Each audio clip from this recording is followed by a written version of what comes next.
As we read through the description of the building of the Mishkan, the portable sanctuary, and the vestments that were to be worn by the Kohanim and Leviim, the priests and Levites, as described in these last portions of the book of Exodus, our eyes may glass over as we read these details. We may be bored. We may think that this has nothing to do with us. What is a description from something 3,000 years ago, from an era that no longer is part of Jewish tradition, when we pray in synagogue instead of bring offerings in a temple in Jerusalem or a sanctuary in the desert? What does this have to do with us today? Why is this still in the Torah and read on a Shabbat morning? So the portion Tetzaveh this week and these other portions of the end of the book of Exodus are transformed by the rabbis in the architecture and material that are in synagogues today.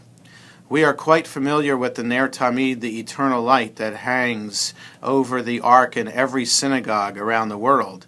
But we may be less familiar with the decorations of the Torah scrolls themselves, because those decorations are truly a reminder of the decorations of the Kohanim, the priests themselves.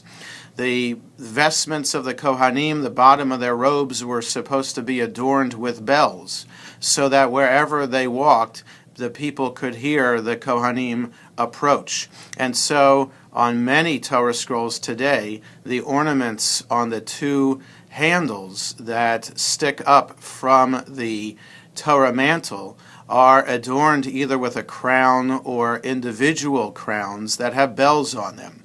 And the mantle itself, and underneath the Torah tie, or the wimple as it may be called, are also a reminder of the vestments of the Kohanim. And sometimes even the breastplate. There is a silver breastplate or a brass breastplate that may be added to the decorations, also a reminder of the Kohen Gadol, the high priest, and the breastplate that he wore.